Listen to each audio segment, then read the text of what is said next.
What if I told you that supernovas aren't the brightest events in the universe? Gamma ray bursts are. They shine hundreds of times brighter and only last for several minutes at most, but even a second would be enough for them to mess up all complex life on the planet. Gamma ray bursts, or GRBs, are the most violent explosions in the universe.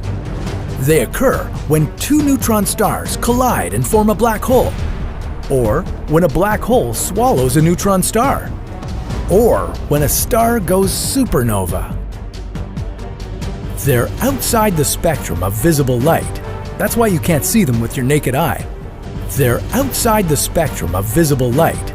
That's why you can't see them with your naked eye. They're outside the spectrum of visible light. That's why you can't see them with your naked eye.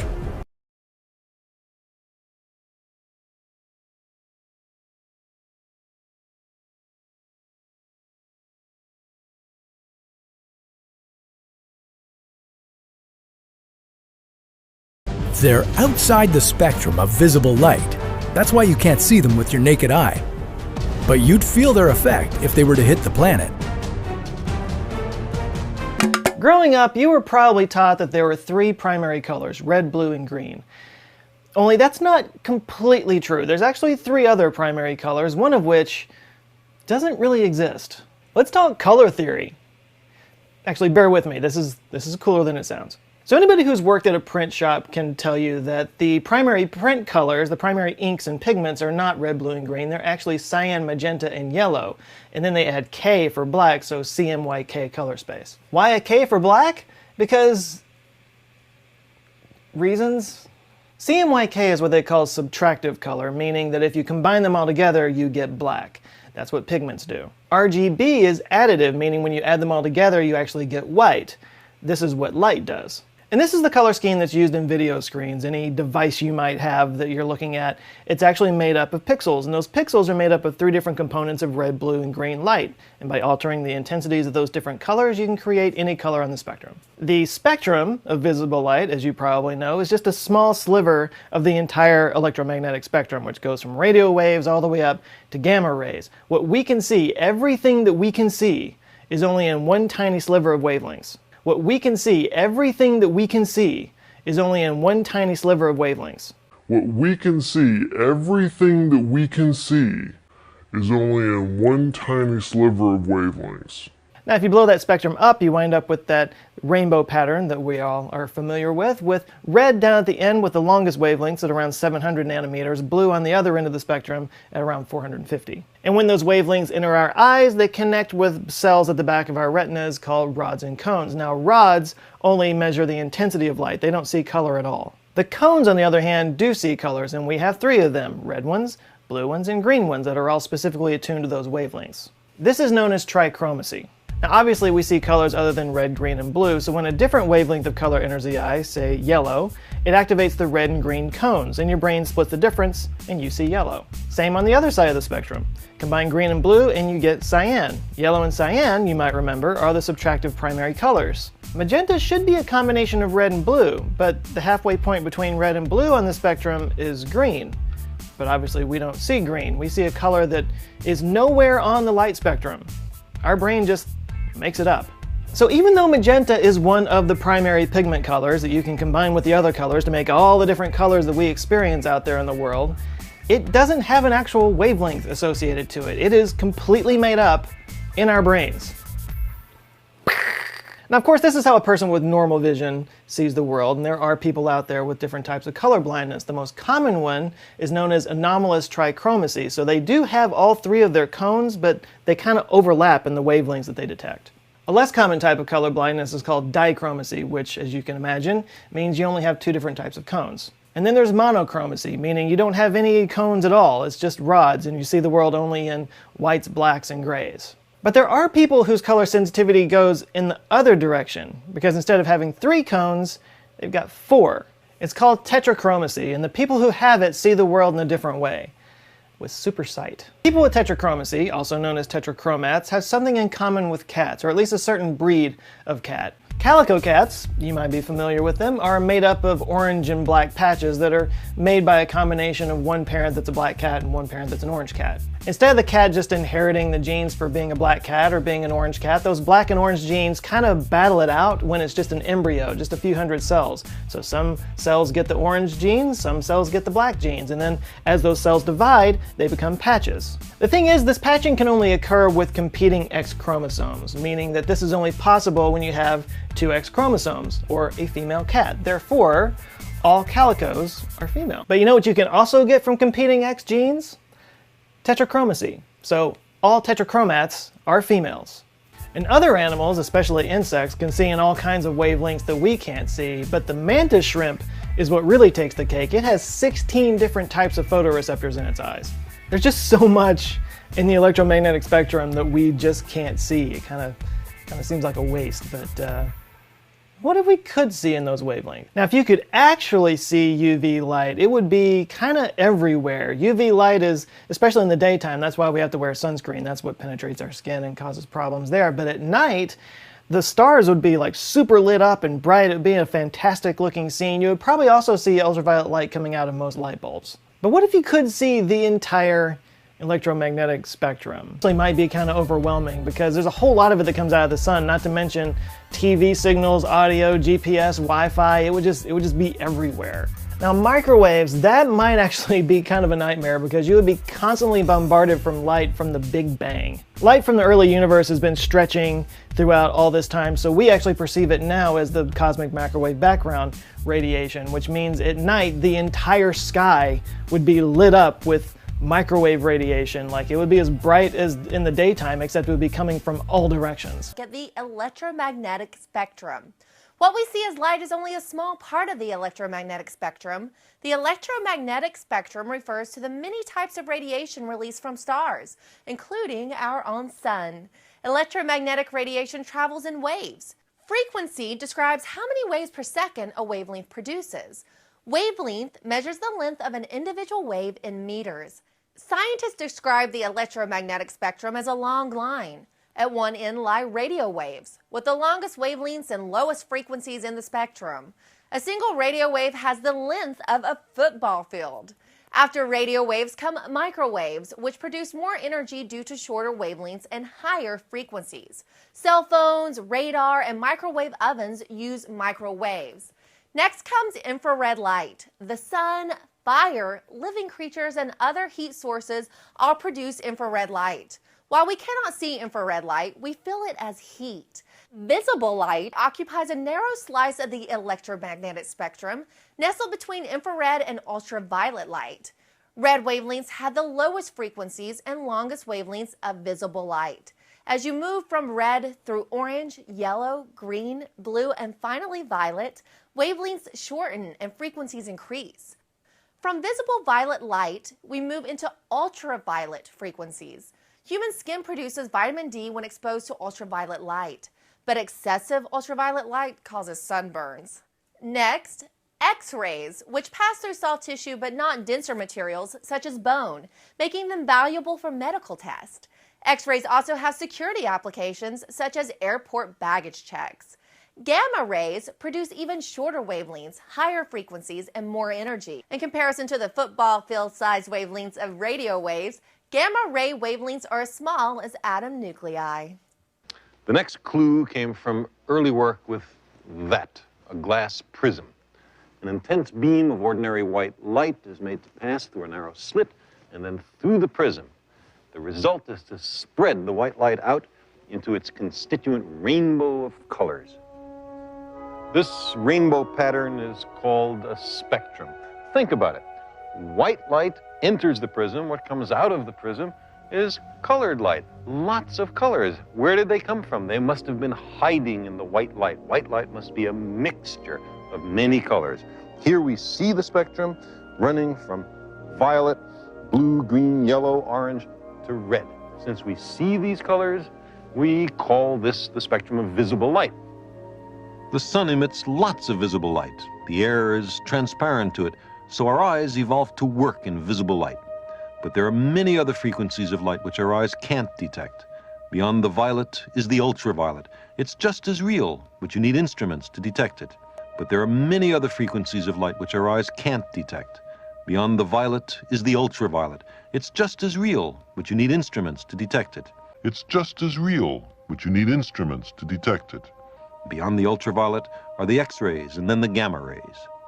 On the other side of visible light, beyond the red, is the infrared, again real, again invisible. Again real, again invisible. Beyond the infrared are the radio waves. Now, this entire range from the gamma rays way over there to the radio waves all the way over here are simply different kinds of light. They differ only in the frequency. They're all useful, by the way, in astronomy. But because of limitations of our eyes, we have a prejudice, a bias, a chauvinism to this tiny rainbow band of visible light. Because of limitations of our eyes, we have a prejudice, a bias, a chauvinism to this tiny rainbow band of visible light. Now, a spectrum can be used in a simple and elegant way to determine the chemical composition of the atmosphere of some distant planet or star.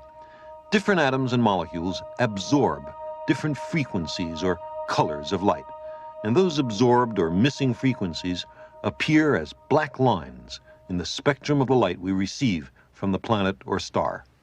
Each and every substance has a characteristic fingerprint, a spectral signature, which permits it to be detected over a great distance.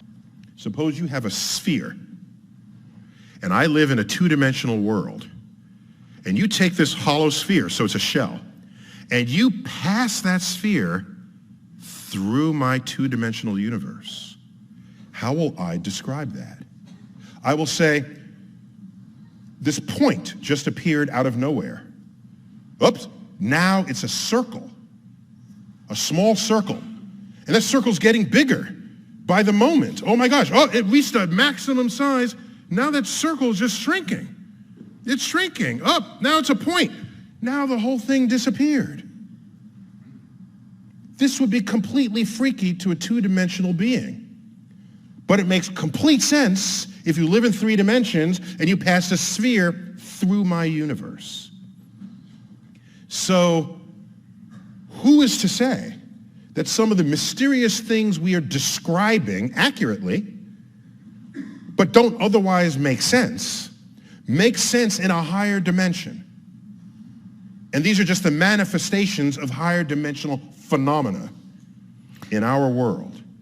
And that's an aspect of what these higher dimensional physicists are trying to establish. At this point... Now I want to totally blow their minds, if I can. Oh, sure. If I may. But you got to stay with me on this, okay? A point has no dimensions. There's no height, width, depth, so it has 0 dimensions. A line has 1 dimension, length, okay? A square has 2 dimensions, sort of height and width. A cube has 3 dimensions, height, width, depth.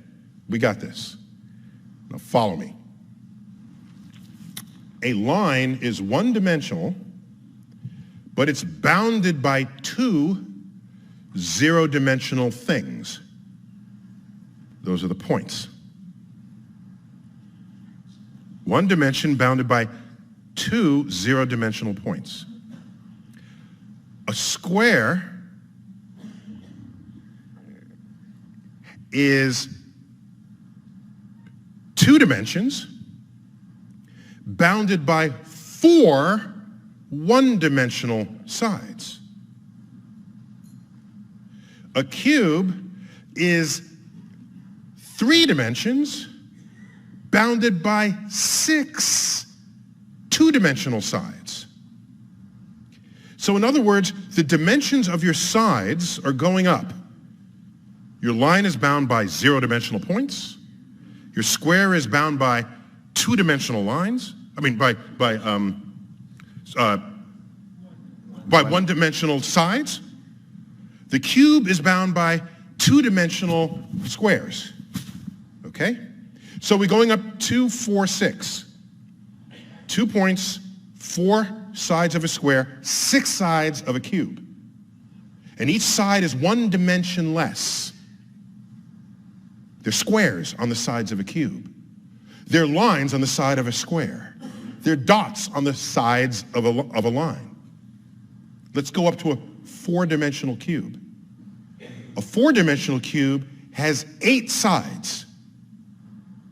A regular cube had 6 sides. We're going up by 2. A four-dimensional cube has 8 sides. And each of those sides is a 3-dimensional cube. 1 dimension down from itself. In the same way, each side of a 3-dimensional cube is a 2-dimensional square. So when you get to 4 dimensions, the sides are 3-dimensional surfaces. And you can take this all the way up. And our brains can't picture what we call a hypercube, in some circles a tesseract. We can't picture a volume bounded by 3-dimensional cubes. What does it even mean? Okay everybody, today I'm going to be showing you what a ball would look like in a 4th spatial dimension, a 4D ball. So I'm going to be showing you what a sphere would look like if there were a 4th spatial dimension. And then what would it look like if there was some 4D being that was going to move that sphere through the 4th dimension? What would it look like in our 3D space? And what other cool stuff could they do if they move stuff around in 4D? What would it look like in our 3 dimensions? So we live in a universe that has 3 spatial dimensions. That means you can go this way, you can go this way, and you can go up and down. For example, I have this cube here in 3 dimensions. But what would it mean if I were only to look at this cube in 2 dimensions? Well, because we only have 2 dimensions, it means we can only go this way and this way, but not up and down. So it's the equivalent of taking a slice of this cube. So instead of having a cube now, I take a slice of it. So now this is just called a plane. It has the X and the Y axis, so it has these spatial dimensions, but it has no up and down. So that means when you look at it sideways, all you see is a line. So now we have a world that's only 2 dimensions. What would a sphere look like in these 2 dimensions? Well, because everything in 2 dimensions is just a slice of 3 dimensions, instead of a sphere that has up and down to it, you would only get a slice of that sphere. So a sphere would now look like a circle. So the first thing I want you to notice about this 2-dimensional circle is that for me in 3 dimensions, looking at this 2-dimensional plane, I can see the entire circle at one time. I see everything, the inside of it, the outside of it, everything, all at once. But for somebody living in this 2-dimensional world, they don't see a circle, but they see a line. You can see what I mean as I start from above, I can see the entire circle, but as I come onto the plane, that circle shrinks down and gets flatter and flatter and flatter until eventually it just becomes a flat line. So if these 2-dimensional beings live only on this flat plane, all they see is lines. So what would a sphere look like to this 2-dimensional person? Well, remember that a 2-dimensional person can only see a slice through the sphere, and they would only see it if it's in their plane. Anything outside of it, they can't see. They only see what's in this plane here. So in order to see this, I would have to move it into the plane. But what it would look like from their point of view, it would look like a circle just suddenly appears and then gets bigger and then smaller and then disappears. And so me as a 3-dimensional being moving this 3D object through their 2-dimensional plane would seem quite mystical. It would seem like things suddenly appear, then disappear, appear, then disappear. And with that in mind, now we can start to understand what it would be like for a 4-dimensional being to move a 4-dimensional object through our 3-dimensional space. So I'm going to show you what it would look like if a 4-dimensional being was to move a 4D sphere through our 3-dimensional space. It would be similar to the 2-dimensional circle, starting small, getting bigger, and then going small again. But it would be in 3 dimensions. So it would look something like this. Okay, so here's my 4-dimensional ball.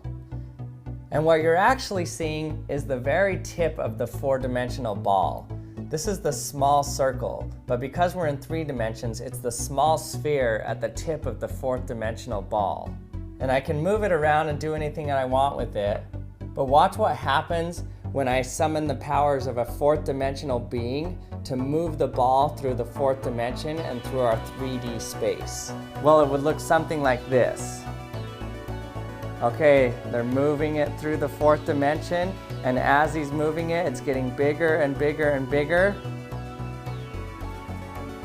And stop. So now you can see, as it got moved through the fourth dimension, the size changed in our 3 dimension here. So now we have a larger sphere, but we're not quite to the center of the 4-dimensional spheroid. So let's set it down and have the 4th dimensional being move it through the largest diameter that shows up in our 3 dimensions. Okay, and go. So now it's moving through the 4th dimension, which is making the sphere get bigger and bigger and bigger in our 3 dimensions. Until finally we end up with this. So now the 4-dimensional spheroid is at its largest diameter in our 3-dimensional space. And so now I have a very large sphere. So we know that a 4-dimensional being could suddenly appear, then disappear in our 3-dimensional space, could make objects randomly appear, disappear, change shape altogether, and it would seem quite mystical. But here's an even weirder thing that a 4th-dimensional being could do. They could turn you into your own mirror image of yourself. Let me show you what I mean. So going back to our analogy in 2 dimensions, here's our 2-dimensional guy. So now suppose in this 2-dimensional world, he's looking at this object, there's also a mirror behind it. So this line represents a mirror. So looking in that mirror, the mirror image looks like this. But no matter what he does in this 2-dimensional world, he cannot get this object to look like its mirror image other than just looking in the mirror. But me as a 3-dimensional being, I can come in and I can take it out of this 2-dimensional world, flip it, and now it becomes a mirror image of itself. So because I was a 3-dimensional being and I was able to take it out of this 2-dimensional world and flip it in my 3-dimensional world, now this is permanently the mirror image of itself for this 2-dimensional person now. So the same can be said in 3 dimensions to 4 dimensions. That means that this 4th dimensional being could take this pretzel bag, flip it in the 4th dimension, and now it would be permanently a mirror image of itself in our 3-dimensional world. In fact, you would never be able to hide anything in our 3-dimensional world from a 4th dimensional being. Everything would be present at the same time. They'd immediately be able to see what is inside this box. Similar to how I can instantly see what's inside this box, but this 2-dimensional person wouldn't be able to see it because it's being blocked by the outside. So it would be quite amazing to see some 4th dimensional thing moving through our 3 dimensions and making things reappear, change shapes, do all sorts of different things, even making mirror images of things. But is there a 4th dimension of space? Well, actually there could be. String theory actually suggests that there's 11 spatial dimensions, but only 3 of them are big enough to notice. So we have 3 spatial dimensions that are big enough to see any changes, but the other dimensions aren't big enough to notice any difference with movement.